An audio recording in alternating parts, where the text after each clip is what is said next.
All right, trying something new today, doing a little live session, and we'll see how this goes. I usually just record videos and then post them, but I'm trying to learn something new. So today, guys, I'm going to talk to you I'm going to answer the question, how long did it take to get my first deal? I've answered this kind of in different videos. I've just talked about how long it may take you to get a deal, how long it takes to get paid out, which are two different questions, right? But people specifically ask, and I don't think I've answered this. How long did it take me to get my very first tax sale overage deal? So let's talk about that today. If you know my story, or if you don't, let me give you some context. I first heard about overages through a course, an online course that I took. Well, it was a webinar, and then I purchased a course going through the webinar. And that's how my path started and my journey in overages. At the time, I was working graveyard shifts as a corrections officer at the Utah State Prison. So when I started this journey, I was working a full-time job, 12-hour graveyard shifts from 6 p.m. to 6 a.m. And so I would basically just dedicate a couple hours a day when I could to the overage business. Now, one thing that was good is at night, I could send emails out to counties. I could get my lists. I could send emails to people, but it was tough making phone calls.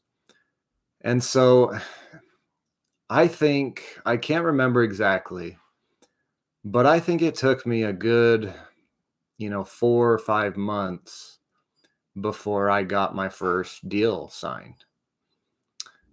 Maybe it didn't take that long. It probably took at least 3 months for me. And then again, it took a couple more months, probably 3 or 4 months to get the check. So that was my experience just getting started. Now I've had students that they just blow that out of the water. They get a contract done in less than 30 days. I've had many students do that. They get a contract signed in less than 30 days. For me, it took longer because I wasn't consistent. There were days where I didn't do anything. And that's why it took me so long, is because I lacked consistency in the beginning. And I just did what I could. And I was trying to do a bunch of other stuff at the same time. I was involved in wholesaling real estate, learning other strategies. I suffered greatly from what is known as shiny object syndrome. And when you are trying to do a bunch of things all at once, you don't get any progress in any of them. And that's what happened to me. So going back to the question, how long did it take me? Several months to get my first deal. Now there's two things people ask. People ask two different questions. One, how long is it going to take me to get a deal? And two, how long does it take to get paid? Those are two different things and two different timelines. So let me just clarify, what is a deal? What does that mean? My definition of a deal is when you have a signed fee agreement with someone to help them collect their overage. That's my definition of a deal. When you have a signed contract, a signed agreement, then you have a deal. So again, how long does it take to get to that point? It's on you. It took me several months. I've had students do it in less than 30 days. So it just depends. How much time are you going to dedicate? How consistent are you going to be? Now, the other half of that, how long does it take to get paid? And this is the worst part about this business, is you don't know when you're going to get paid. On average, my cases take 3 to 4 months before I see a check. Why? Because when you're dealing with county governments and courts, they work on their own timelines, and they're not fast timelines. So 3 to 4 months is the average. The fastest I've ever had a deal is 60 days. And that was a rare occurrence. I've had cases that take several months, 6 months, 7 months. but the average is 3 to 4. So I hope that gives you some clarity on those two questions, and also answers a question, you know, what was my personal experience? How long did it take me? Now, there's another aspect of this too. When I quit my job working at the prison, I restarted. I was restarting from scratch. I didn't have any leads. I didn't have any lists I was working. I was starting from scratch. And so, again, how long did it take me from when I quit my job to get my next deal, which would have been, it wasn't my first deal ever, but it was my first deal after I quit my job. How long did it take? I quit in September. I think I got my first signed contract in November. Now, September, I didn't really work a bunch. Me and my wife left for a time, so I don't really count September, but that's when I quit. That's when I left my job. I really started hitting it hard in October. November, I got my first contract signed, and submitted the claim, and then that ended up getting paid out in it was either the end of January, beginning of February. So think about that for a minute too. I quit my job in September. I didn't get my first paycheck until February. September, October, November, December, January, almost 6 months I went without a paycheck. That sucked. But you know what? That's the reality of this business. There's a ramp up time. There's a time where it's going to take a while for you to fill your pipeline with cases that are going to get payout 3 or 4 months down the road. And that's why I think a lot of people don't stick with it, is because they lack the patience. One, they go hard for maybe a couple weeks to a month, maybe 2 months, and then they stop. And then maybe they get 1 or 2 paychecks, but then because they stopped doing what was necessary, then they have to start over from scratch. So lack of patience, I think, is a downfall for a lot of people in this business. And that's why I tell people, if you're in a situation where you need money today, like to pay your bills or something, the overage business is probably not the first thing you should turn to, because this is not a quick money business. It's not. Are the paychecks good? Yes, especially compared to the time you put in. But if you need money like to eat today, you shouldn't be relying on overages as that source of income for you. You should be doing something else that brings you money in, whether it's a job, another business, whatever it is.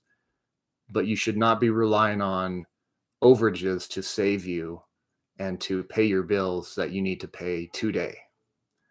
So like in my case, when I quit my job, me and my wife, we sold our house, moved into the in-laws basement, so that we lived on our savings for those 6 months. We had that cushion. So I don't recommend people go that route. I don't recommend that you quit your job and go into overages, especially if you've never done your deal, or done a deal. I do not recommend that. I don't advocate that. You see, when I quit, at least I had a couple deals under my belt, so I knew that it worked. I had that certainty. And so there's another question. Should you quit your job? You shouldn't quit your job until you actually do a deal, in my opinion. So I hope that gives you some insights. Be aware of these things. Be aware of that it's going to take time to get paid. It may take, if you're working a full-time job and you can only dedicate 1 to 2 hours a day, that's enough to get started. But know that it's going to take time. It's going to take time to get your first deal under contract. And then after that, it's going to take several months before you get paid out. So keep these things in mind before you dive into this business. Be aware of these things.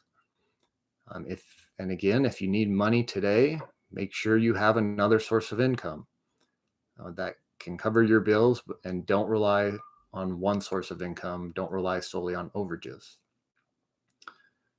until you actually have your business established. So I hope that helps.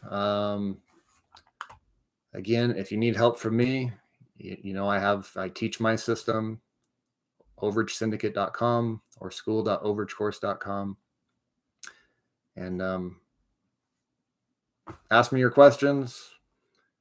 This is basically my entire content is answering questions for folks. Not all of it, but a lot of it. Again, if you're not subscribed to the channel, there's over 100, I think I have over 100 videos now on my YouTube channel, Overage Syndicate, talking about this business.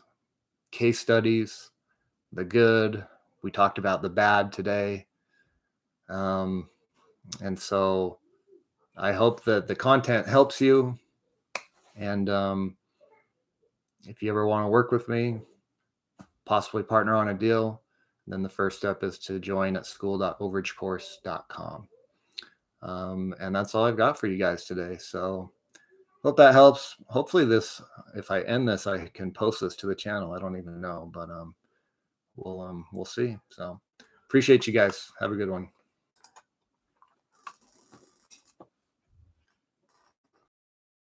How many letters do you send out a month? As many as it takes. No. When I was going really hard, we've kind of scaled back on direct mail, but when I was going really hard, maybe 100 to 200 a month, and that's so not a ton, but letters do work. I will tell you that letters do work. I like to use any way you can differentiate yourself with your direct mail.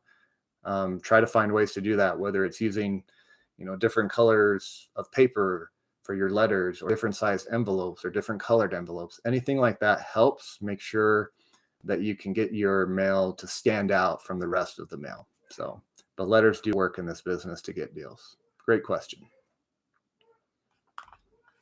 Cool. All right, guys. We'll call it and go from there. Oh, someone asked another question. Oh boy, I wasn't anticipating questions. Is it best to use a letterhead on your letters? You can, mine is very simple. It's just like my name and the name of my company and my contact info. I don't make it too fancy. It's just a simple letter. I like to, if I can, it's a generic letter, but I also try to personalize it some way, whether it's writing in the name of the person, or signing my name at the bottom, or writing in the address of the property. Little things like that to personalize it can go a long way. Or just handwriting the address on the letter. So yeah, great question. And test it. Test different types, test different types of envelopes, different types of letters, and see what gets the best response. So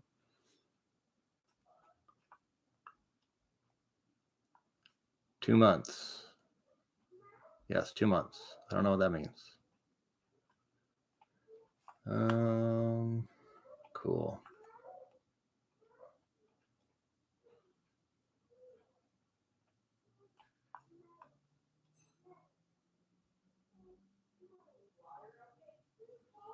Someone, do you call people instead of mailings? I do both, call and mail, but we're focused on calling right now. Initial investment working with you. Great question. My course right now costs $12.99, or there's also payment plans available for those that need them. You can go to school.overagecourse.com to check those out. I don't know if I can, let's see if I can use this little chat thing here. I've never really done live, so. Best skip trace you use. I use several skip trace softwares. I've mentioned a free resource, a free skip tracing is truepeoplesearch.com. I use one called Accurant. Very good software, very hard to get, and very expensive. It's about $250 a month minimum for Accurant. And then if you go over a certain amount, they charge you, and depending on the reports you pull, a couple months ago we got a bill for Accurant for over $700, and that was just in skip tracing. So, but obviously we do a lot of skip tracing. So if you're just getting started, start with the free ones, and then if you can budget, maybe 50 to $100 a month for a good skip tracing software, that is money well spent. And I do go over skip tracing and how to skip trace, and a couple other skip trace softwares that I like that have some cool tools in them. I use one software that it'll tell me if the numbers are connected or disconnected. And then sometimes it has the caller ID, so it will tell me the name associated with that number. So that's a really good software that I like to use, and it's pretty economical too. It's either $50 or $100 a month, depending on the plan you use. So yeah, cool, awesome, guys. Well, that was cool. That was a cool little chat. I wasn't planning on that, but that was awesome. Got to answer some other questions. And yeah, I hope that helps you guys. And we'll see you in the next one. Have a good night.